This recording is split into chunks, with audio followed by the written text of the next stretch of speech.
Sa isang tahimik na baryo mga kabayan, sa isang tahimik na sityo, ginambala sila sa pagkawala ng mga mag-aaral na hindi lalagpas sa edad na 15 anyos.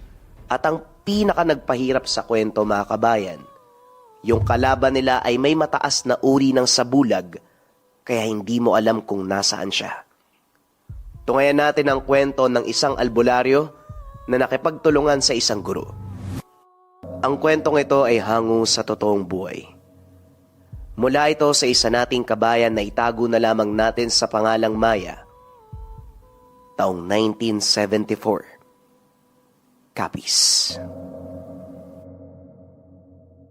JD.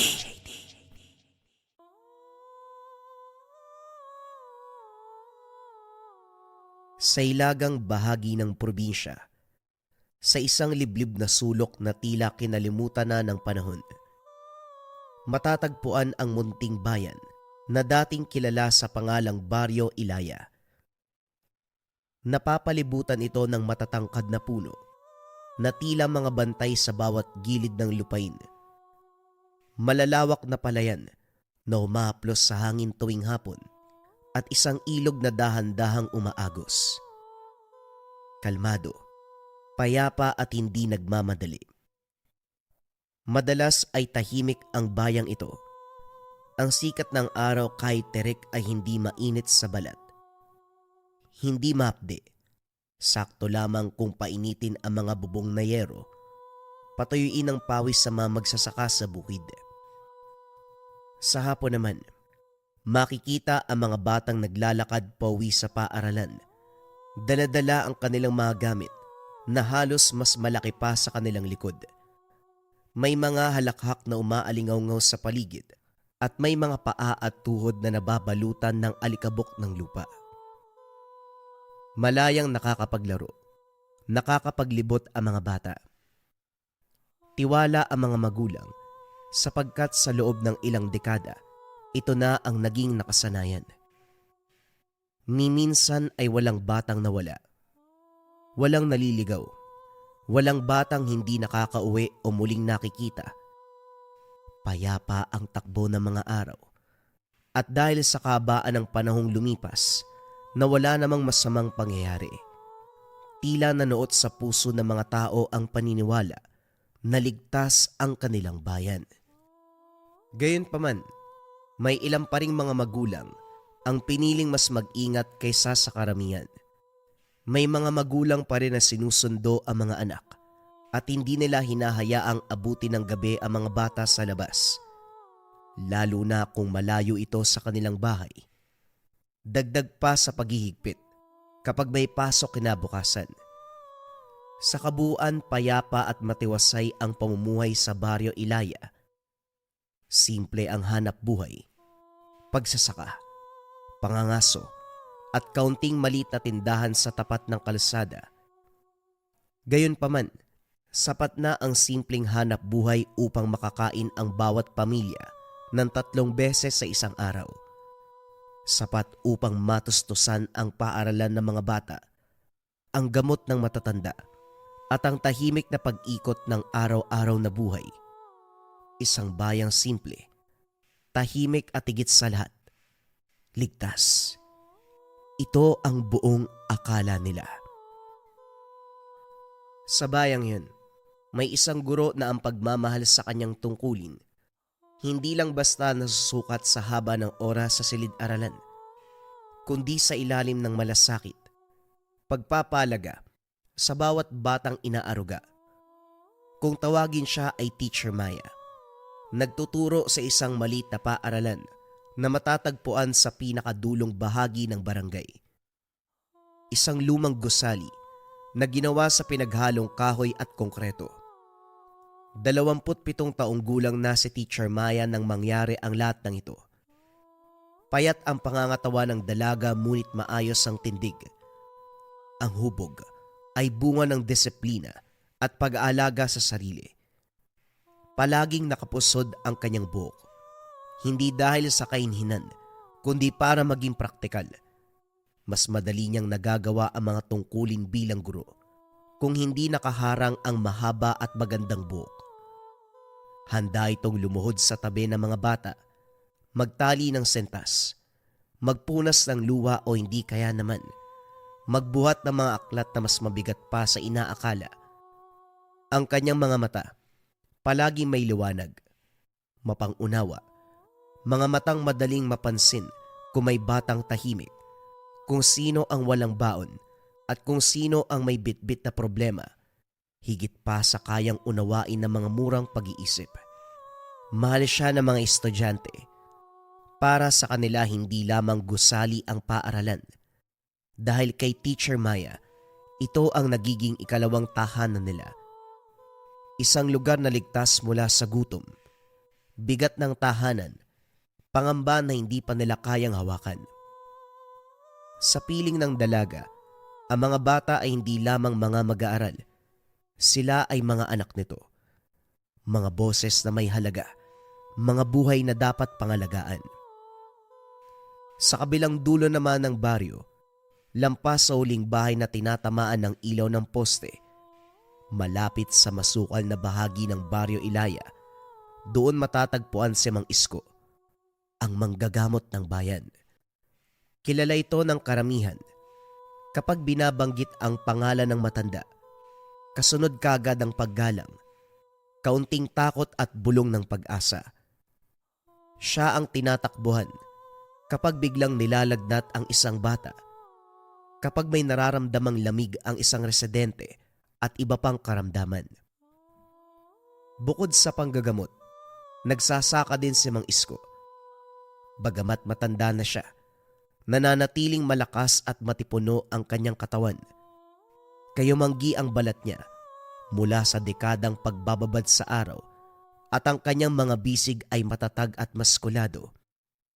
Mga bisig na handang bumuhat ng mabibigat na ani at mag-alaga ng mga may sakit.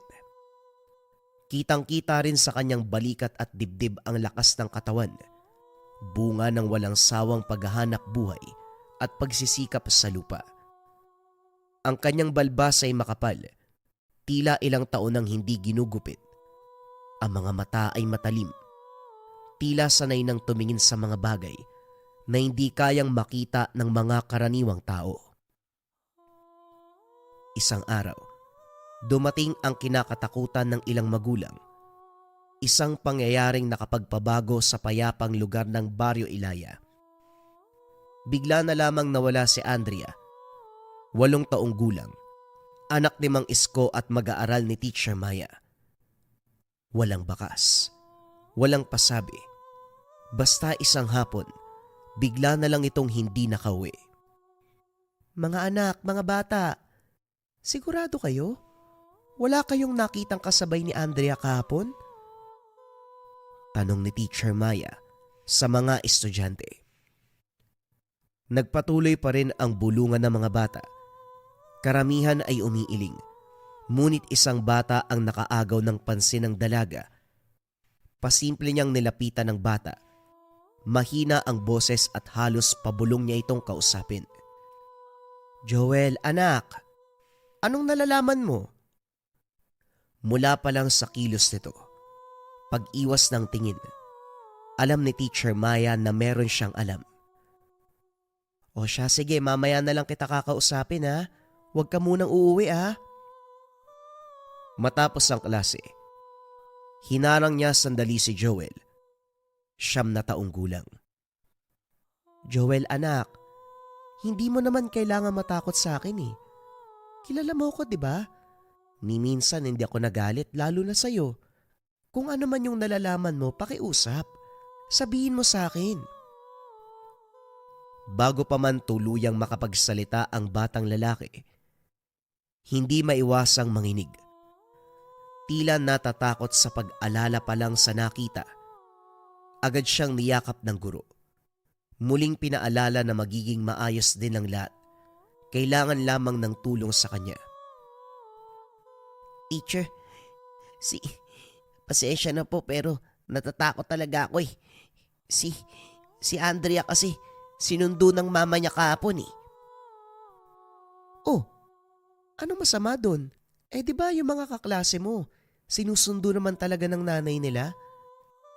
Opo, pero parang may kakaiba po dun sa nanay ni Andrea eh. Kakaiba? Anong ibig mong sabihin? Na, nakangiti po siya. Nakangiti po sa amin yung mama niya. Labis na pagtataka ang umukit sa mukha ng dalaga. Pero yung ngiti niya parang hindi normal. Parang hindi po siya tao eh. Tila natigilan si Maya nang marinig ito. Hindi niya alam kung anong gagawin. Kung maniniwala ba siya sa sinabi ng bata dahil may posibilidad na ito ay guni-guni lamang. O hindi kaya naman may katotohanan ang takot na nararamdaman nito. Gayunpaman, nagpasya na ang dalagang ihatid dito sa tahanan ng bata. Natatakot siya na baka meron pang mawalang mag-aaral. Pagkarating sa harapan ng pintuan nila Joel, kagad itong sinalubong ng kanyang ina. Bagya pa niya itong nakausap. Labis na nagpapasalamat ang nanay ni Joel sa pagmamalasakit ng guro. Kaya naman, laking gulat ng dalaga ng kinabukasan. Si Joel na ang nawala. Hindi pumasok kinabukasan ang batang lalaki. Kagad humingi ng tulong si Teacher Maya sa buong paaralan upang mapabilis ang paghahanap sa dalawang bata. Kaso nga lang sa paglipas ng araw, sunod-sunod nang nawala ang mga bata. 2 sa klase ni Maya, 4 sa iba. 1 sa ibang baitang at marami pa. Iba't iba ang edad. Halo-halo din ang kasarian. Kung sino man ang kumukuha sa mga bata ay tila wala itong pinipili. Dahil dito, karamihan sa mga magulang ay hindi na pinapayagang bumalik sa eskwela ang kanilang mga anak. Natatakot na baka sa susunod, sila naman ang kunin ng mga ito. Ngunit ganun pa man, tila walang ligtas. Dahil kahit nasa loob lang ng tahanan, may iilan pa rin sa mga bata ang nawawala. Lahat ng bata, hindi lalagpas sa edad 15. Lahat ng estudyante, walang bakas. Si Mang Isko ilang araw nang hinahanap ang anak. Bagamat kilala sa larangan ng panggagamot, hindi niya alam kung paanong hanapin ang nawawalang anak at iba pang kabataan. Paulit-ulit sinasabi ng matanda sa mga lumalapit, ang tanging kaya niya ay magpagaling ng katawan na may sakit, hindi maganap na mga taong nawawala. Bagamat despayado, naintindihan naman ito ng mga tao. Dahil sa mga pangyayari, unti-unting nalulong sa alak ang matanda. Nag-iisang anak ito ni Mang Isko. Kahit inakyat niya na ang pinakamataas na puno, halongkati ng pinakasulok ng bayan, kahit sisirin ang buong ilog, ni bakas ni Andrea ay hindi niya matagpuan. Hindi ako pwedeng magbukmok at magpakalasing. Kailangan ko ng tulong. Kailangan ako ng anak ko. Si Maya naman sa kabilang dako, natagpuan ang sarili sa gitna ng kaguluhan. Dahil sa malasakit, siya ang unang nagpunta sa mga bakanteng silid-aralan, naghahanap ng anumang palatandaan, nag-aalala sa bawat natitirang bata sa bayan. Ang dating ligtas na baryo, naging lugar ng pangamba at hinagpis sa mga magulang na naging biktima. Doon na nagsimula ang investigasyon ng dalaga. Sinundan niya ang huling dinaanan ng mga bata. Sa bawat makitid na daan, matarik na kabundukan, malawak na palayan, lahat ito ay sinuri ni Maya. Kaso nga lang makalipas ang ilan pang araw, ang pagtsatsaga ng guro ay nagbunga rin sa wakas. Sa isang landas, maliit, masikip, at patungo sa isang puno ng balete sa tabing ilog, doon niya naramdaman na may kakaiba. Madilim, ngunit hindi katulad ng dilim ng gabi. Mabigat ang hangin, ang mga dahon ay nakabaluktot sa hindi karaniwan na pamamaraan, at ang mga anino ng puno ay tila gumagalaw kahit walang hangin. Dahil sa labis na takot, minabuti ng guro na umuwi muna at mag-intay ng araw upang mas malinaw niyang imbestigahan ang lugar. Bagamat labis na nag-aalala, alam ng guro na kailangan niyang mag-ingat. Mas mabuti na rin kung meron itong kasama na kung sakali man na hindi maganda ang matatagpuan, siguradong hindi siya nag-iisa.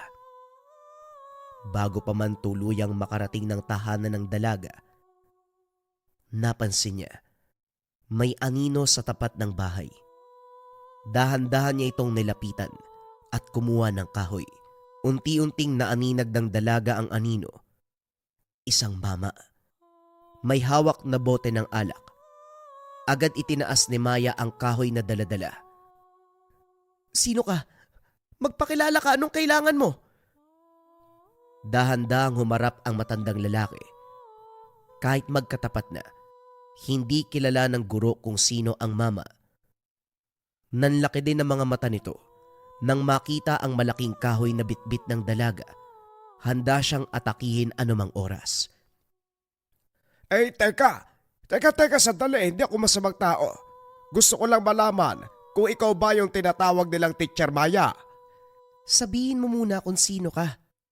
At anong ginagawa mo sa tapat ng bahay ko? Paano mo nalaman kung saan ako nakatira? Sandali nga, kumalma ka.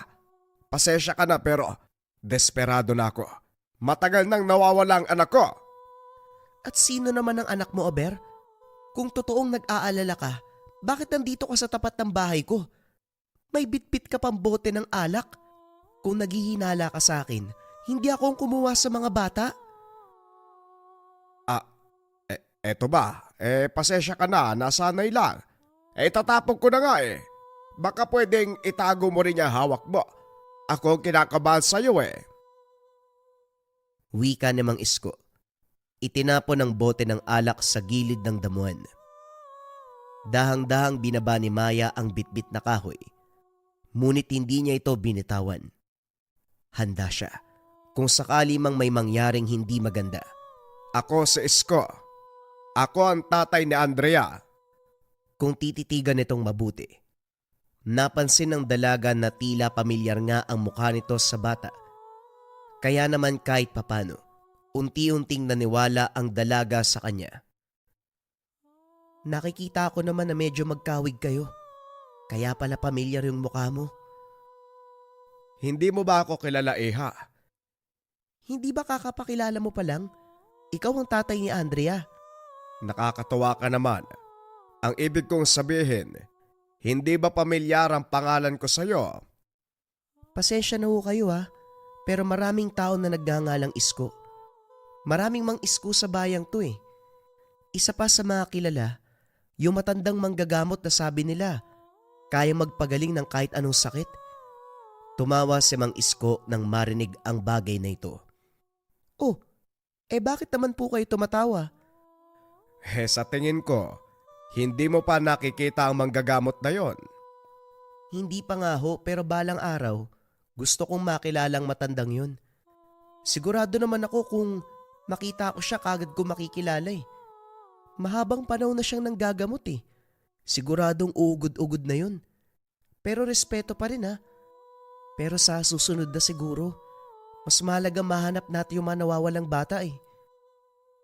Kahit natutuwa si Mang Isko sa kanya, naging seryoso muli ang muka nang maalala na hindi pa rin natatagpuan ang mga bata.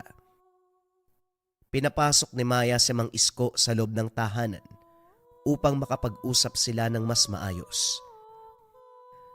Wala ba talagang kahit anong senyales ang bata? Imposible namang maglayas ang anak ko. Ni minsan, hindi ko sinaktan yun ng sobra. Napakabait at matalungin na batang yun eh. Ayun na nga po masayahin si Andrea eh. Hindi naman po sa pagmamataas pero kaya ko makita kasi sa bata ko nagpapanggap lang na masaya eh. Pero si Andrea, totoo ang mga ngiti niya. Wala din naman siyang ibang kinikilos nung araw na yun. Wala siyang makakaaway. Walang may galit sa kanya. Ang sabi lang sa akin ng kaklase, sinundo daw ito ng nanay nung araw na nawala siya eh. Teka, anong ibig mong sabihin? Sinundo siya ng nanay niya? Opo, yun po yung sabi ni Joel eh. Yun yung pinaliwanag niya sa akin bago siya mawala eh. Teka, bakit po kayo tumayo? May nasabi ba ako? Imposible ang sinasabi mo na sinundo siya ng nanay niya. Eh bakit po? Hindi po ba kayo magkasundo ng asawa mo? Hindi naman sa ganon. Pero matagal na akong byudo. Ano? Pero si Andrea, hindi siya yung tipo ng bata na sasama kong kani-kanino. At siguradong hindi rin magsisinungaling si Joel sa akin. Sabi pa nga ng bata, si Andrea mismo nagsabi na nanay niya yun. Hindi ako nagbibiro, iha. Matagal na akong byudo. Kung sino man ang sumundo sa anak ko ng araw na yon, hindi siya ang nanay niya. Matapos ang pagtatagpong iyon, dali-daling umuwi ng tahanan si Mang Isko. Naghahanap ng kasagutan. Ngunit lahat ng aklat at sangkap sa bahay ay para lang sa panggagamot. Wala kahit anong kaalaman patungkol sa mga elemento na kayang kumopya ng itsura ng yumao. Dahil dito, minabuti ni Mang Isko na pumunta sa ibang bayan upang maghanap ng kasagutan, habang si Maya naman naiwan sa baryo, naghahanap pa rin ng kasagutan. Pagkalipas ng ilang araw, si Nicole, isa sa mga estudyante ni Maya, ay naiwan sa sariling tahanan. Nagwawalis ito sa bakuran. Nag-aantay makauwi ang ina nang bigla itong natigilan. Habang winawalis ang mga tuyong dahon gamit ang lumang walis tingting, may aninong dahan-dahang sumakop sa kanyang maliit na katawan. Pagtingala ng binata, nakita niya ang ina. Bagamat sigurado ang bata na ito ang ina, sa itsura, sa galaw at suot, bigla pa ring napatras. Nakasuot ng kupas na saya, may dalang bayong at malaking payong, ngunit nang titigan ang muka, ang ngiti ay pilit. Nang hapong iyon, si Maya ay nag-iimbestiga ng paligid, naghahanap ng hindi pangkaraniwang bakas. Binalikan nito ang masikip na daan malapit sa ilog at puno ng balete. Doon niya nakita ang engkwentro ni Nicole at ng nanay nito. Lalapit sana siya upang mangamusta at magtanong. Ngunit nakaramdam kagad ng kakaibang panganib ang dalaga, kaya dali-dali itong tumakbo papalapit. O anak, bakit ganyan ang itsura mo? Bumalik lang ako dahil may nakalimutan. Wika ng ina ni Nicole. Mabagal ang pagsasalita. Malamig ang boses. Halatang may kakaiba sa presensya nito. Ang presensya ng ina ay madalas mainit, nakakagaan ng loob, nakakapawi ng lungkot. Ngunit ang nagpakilalang ina sa harapan ng bata ay hindi. Umatras lamang si Nicole. Tila nanginginig ang mga tuhod. Maigpit na hinawakan ang walis tingting at halos maluwa na lang sa takot. Halika na bata. Hindi mo dapat sinusuway ang nanay mo. Sasamahan mo lang ako sa palengke. Hindi ko alam kung anong gusto mo. Kaya ikaw na lang ang papapiliin. Halika na. Magandang hapon po. Nang marinig ng nanay ang boses ni Maya, bigla itong napatingin. Yumuko at dali-daling umalis. Sandali lang po. May itatanong lang.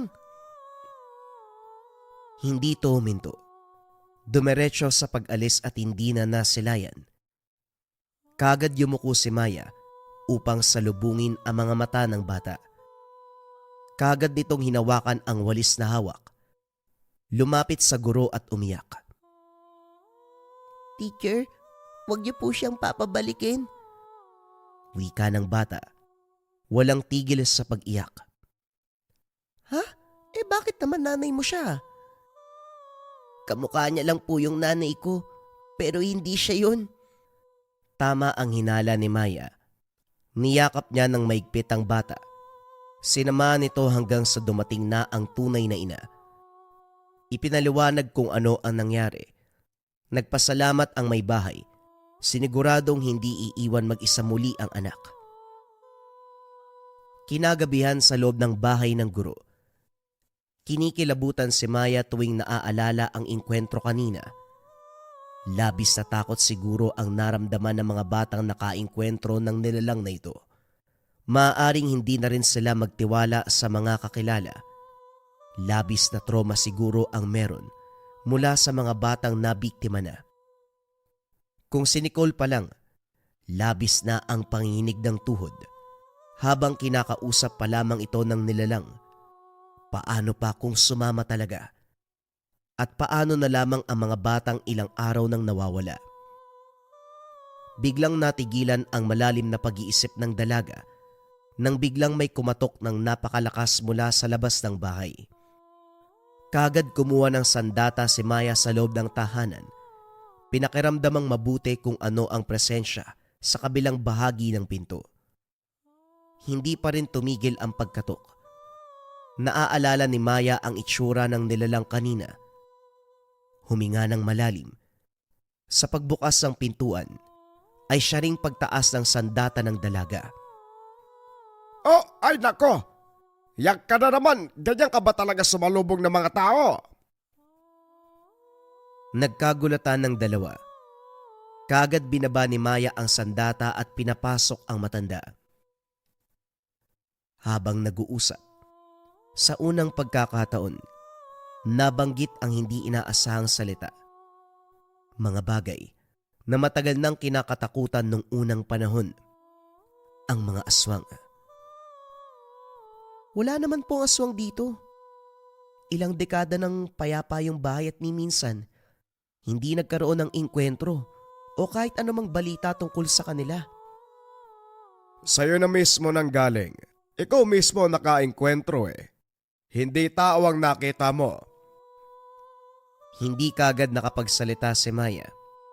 Bagamat nagdududa, wala rin siyang maibigay na magandang eksplanasyon sa nakita kanina. O sige, kung hindi ka man naniniwala sa aswang, sumasang-ayon ka naman sa akin na hindi tao ang nakita mo, hindi ba? Tumango ang guro sa sinabi niya.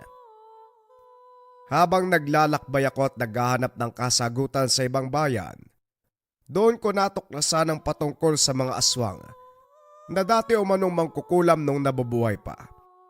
Hindi nila nabigyan ng pangalan eh.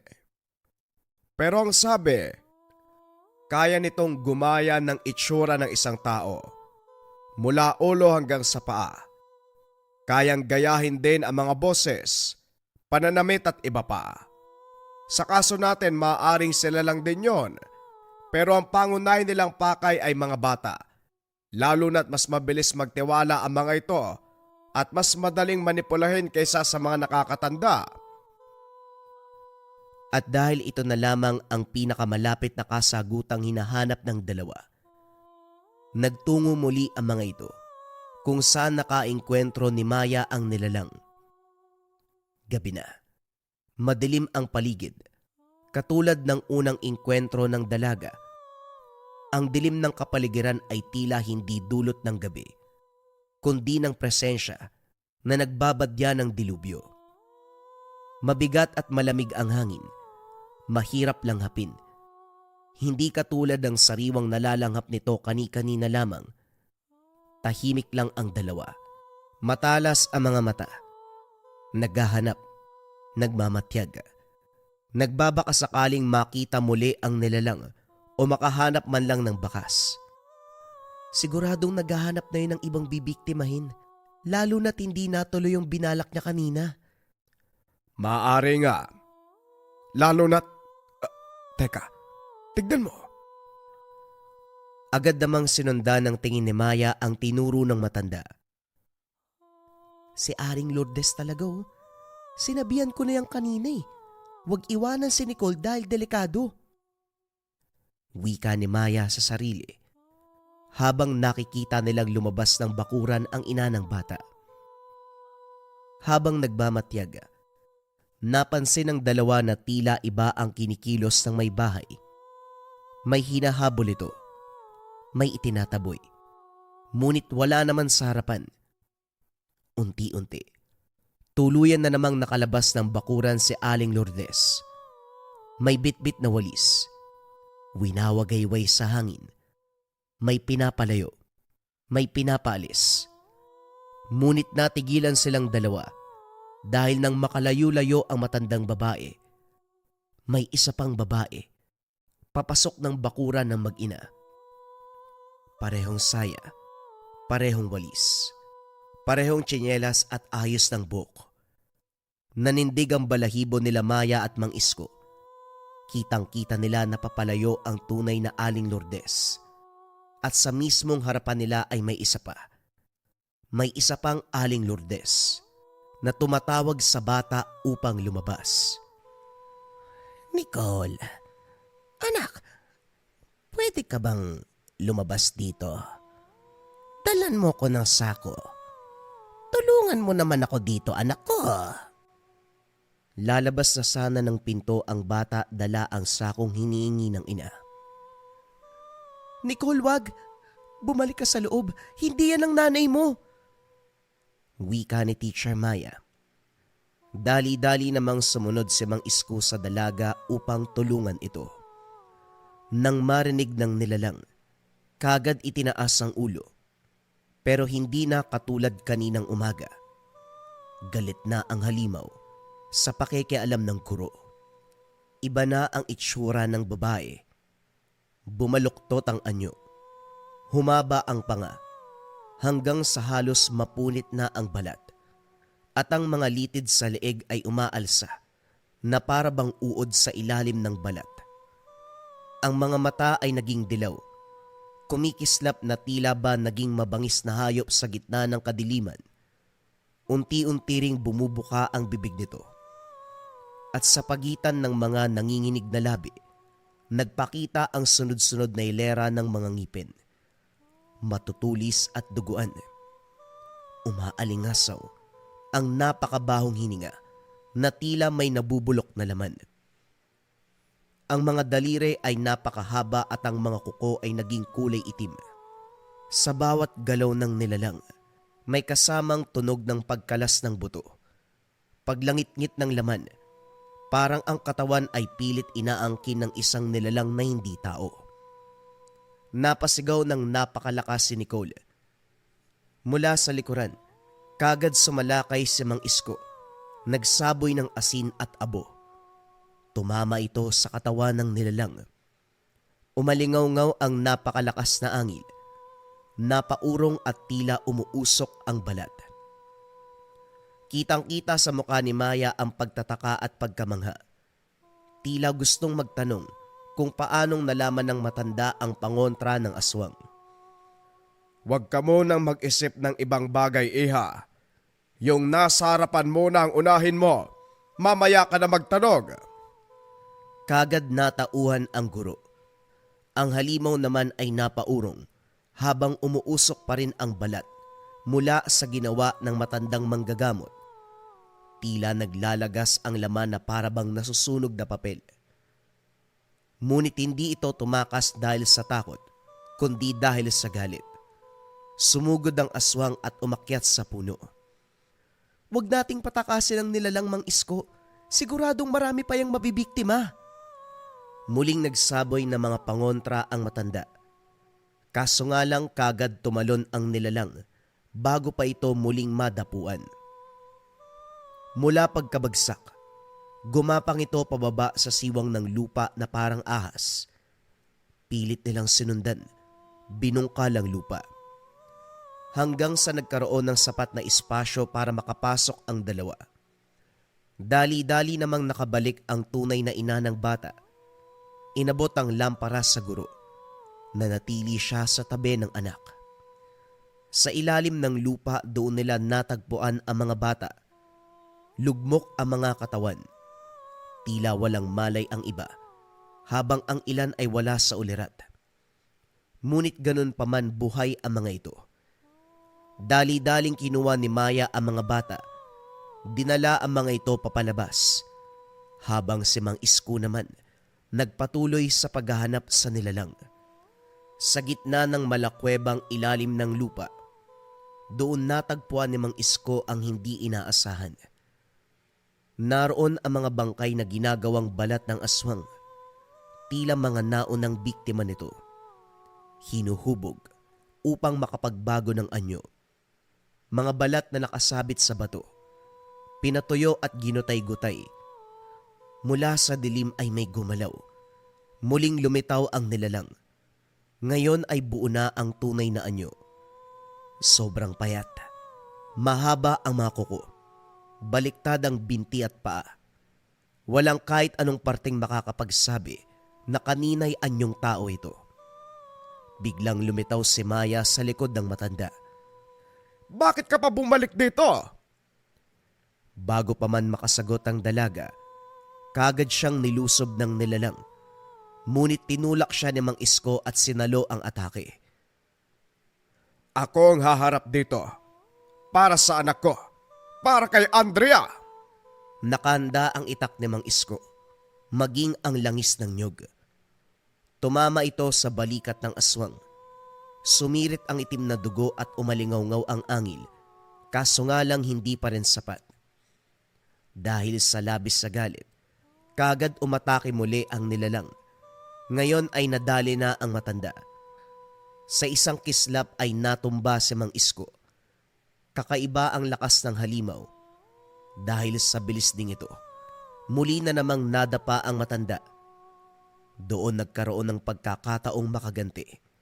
Gamit ang itim at mahabang kuko, ibinaon ng nilalang ang mga ito sa binti ng matanda. Napasigaw si Mang Isko, pero lalo pa itong binaon ng aswang.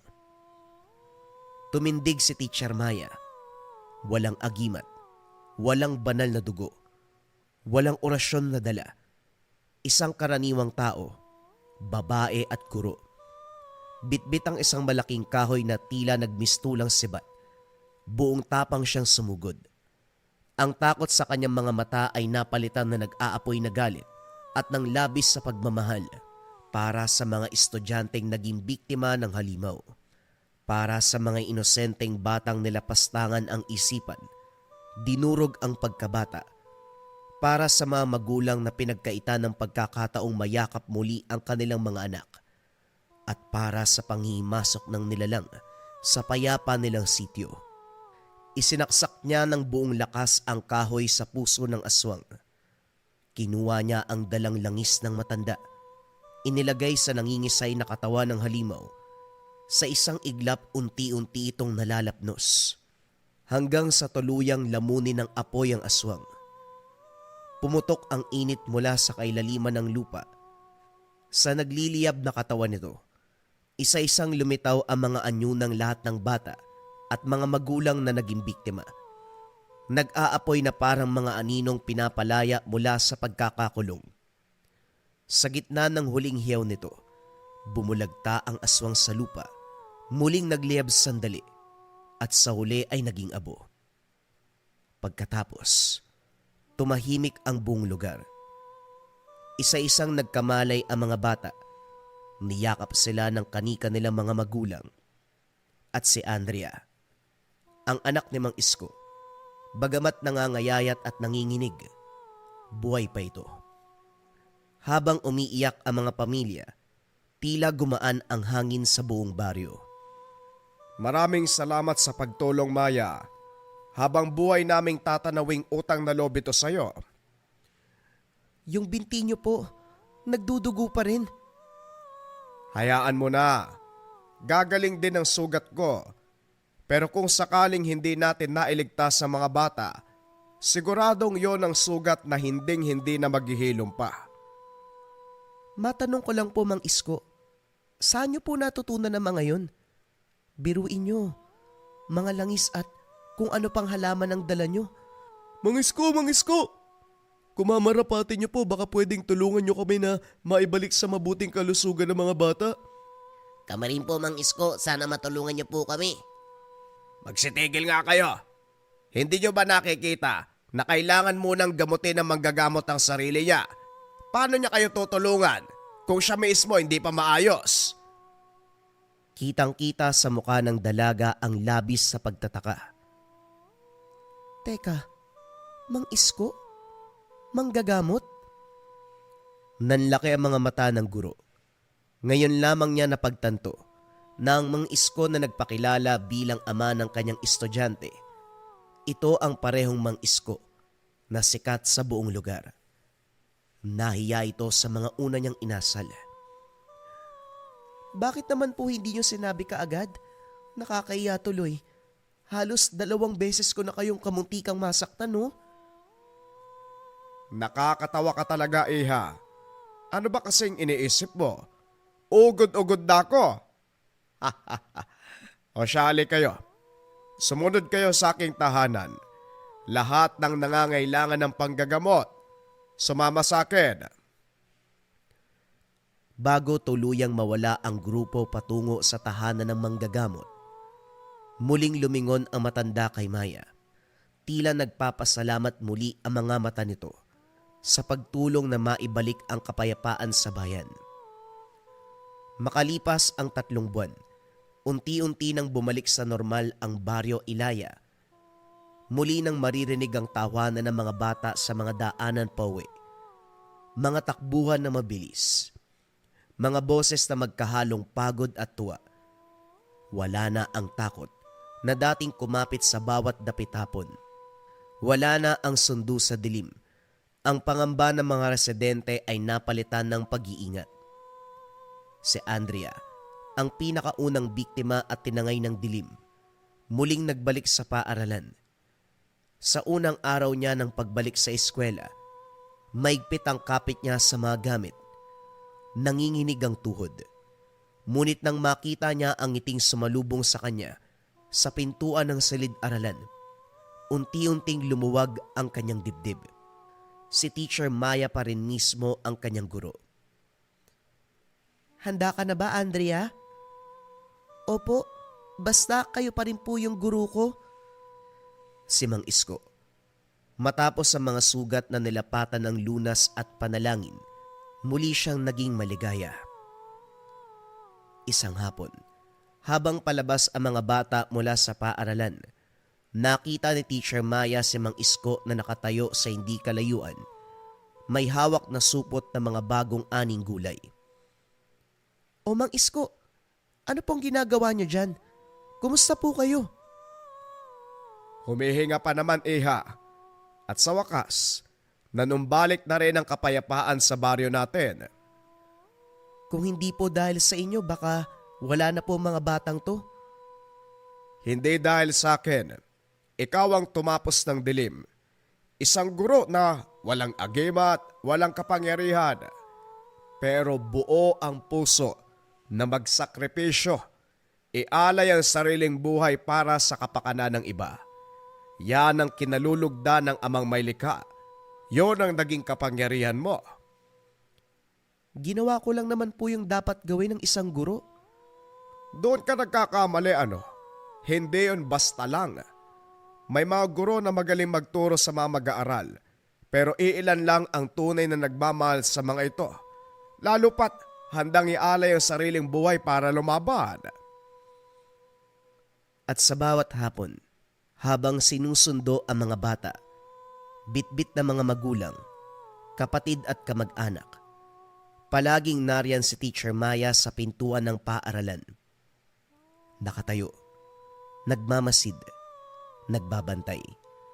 Hindi lamang bilang guro, kundi bilang tagapagtanggol ng mga batang minsang inagaw ng dilim.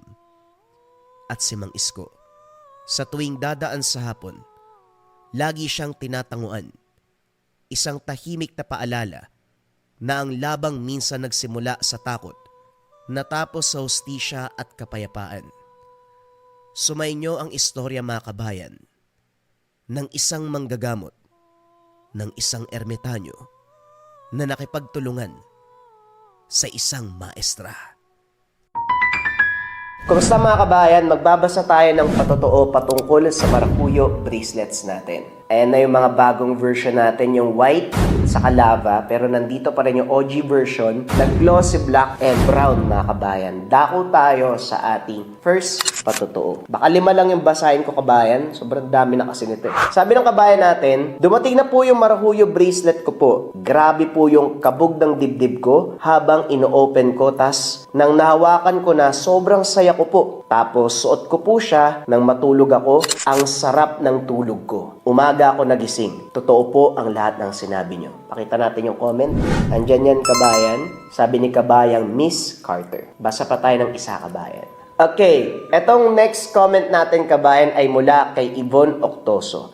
Ang sabi niya, grabe ang product ng Marahuyo. Unang suot ko pa lang, 2 araw pa lang, ramdam ko na kaagad yung energy. Parang nililinis niya yung dark thoughts ko, naging positive ako, kalmado at mas malinaw na ang pag-iisip. Dati, di ako naniniwala, pero ngayong nasuot ko na, totoo pala, nagbibigay talaga ng proteksyon. Salamat, seller. Fast transaction pa. Next comment, basa pa tayo, mga kabayan. Sabi ni Big Boss, thank you sir, bilis dumating, ang ganda ng Marahuyo White. Quality napakaganda at napakagaling ng gamit na ito. Complete and no damage. Thank you sir JD, God bless always. Salamat din Big Boss. God bless also. Ilan lang yan sa mga patotoo patungkol sa Marahuyo bracelet, mga kabayan. Pwede nyong i-check, i-visit nyo yung Lika Merchandise. Makikita nyo yung sobrang daming reviews. Kalimitan kasi sa mga reviews na nababasa ko, mga kabayan, una, nawawala yung pangangate nila kapag suot ang Marahuyo bracelet. Sa gabi, nakakatulog sila ng payapa. Nawawala na yung mga panggagambala. Yung pananakit ng tiyan, yung pananakit ng ulo. Magmula nang nasuot nila yung Marahuyo bracelet, nawala lahat yun, mga kabayan ko. Ang Marahuyo bracelet kasi, itong suot-suot ko, ay depensa espiritual. Kontrakulam, barang, tigalpo, palipadhangin, usog, o kahit anong masamang uri ng sumpa. Nandito rin yung tinatawag nating rebuelta, mga kabayan ko. Kung ano man yung sumpa na ibinigay sa inyo, ibinabalik dun sa taong nagbigay. Kung interesado ka, pili ka ng version na gusto mo, mga kabayan. Pare-pareho yan ng bisa. Visit nyo lang ang shop ng Lika Merchandise. Mag-ingat sa mga scammers.